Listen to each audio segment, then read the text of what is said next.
Right back here in the kitchen with Raw Chef Jane.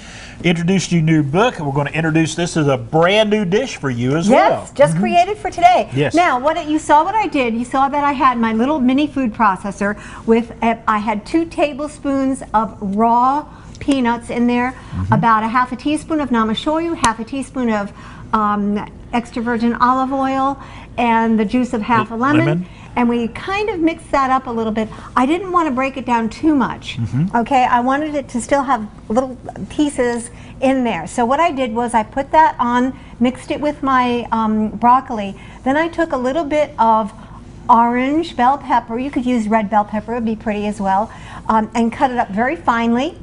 A little bit of red onion, very, very finely chopped, as we were discussing. That's the only way I like it, is really finely chopped. Red onion is one of those things that can overpower a dish if you're not careful. Well, it's got a strong flavor to it, and got a little bit of a bite usually. Right. And this is actually still an onion from my garden. So there's a little bit of red onion in there. Then I topped this with some sesame seeds, a little cilantro, and I did put just a little bit of sprinkling, tiny bit of Himalayan salt on it, just to bring out some of the flavors. You don't have to if you don't want to. Give that's it a little fine. savory. Yeah. Now, if you want to make this as a cooked dish, you could certainly make this as a cooked dish, no problem. If you want to keep it as something like this, simple and raw as an appetizer, it's a great appetizer. You can put it onto small plates. And actually, my friend Matt Cameron, who was just here, says, I don't like broccoli. I said, Matt, come on. So he tasted, he said, well, it's not bad for broccoli. So there you go. Now, I told you too, you got a hit.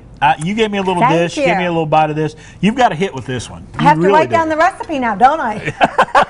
It's really good. It's got just enough crunch.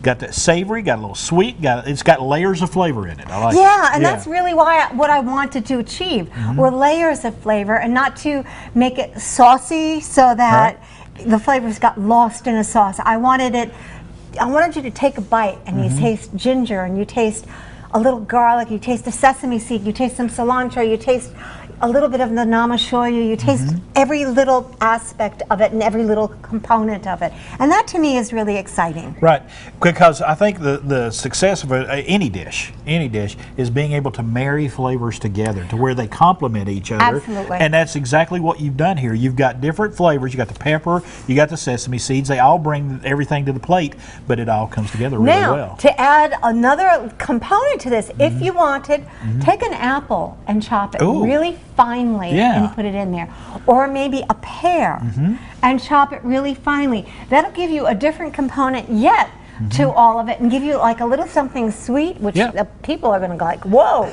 but that sweetness of a fruit like that, and I would use a more dense fruit. I would use an apple. And I could also see you for like Thanksgiving, maybe some dehydrated cranberries. Absolutely, or fresh cranberries. Absolutely, you could definitely do that.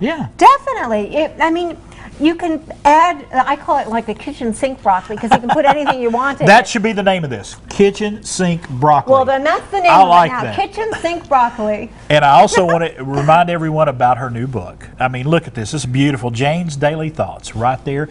And we're going to give you some information, and you go to rawchefjane.com and find out all about it. Jane, thank you so much. Thank you for sharing a brand new dish with us today. It is rawchefjane.com. It's not just salad, her first book. Got her second book right here. She's also on Facebook and Instagram and all the social media.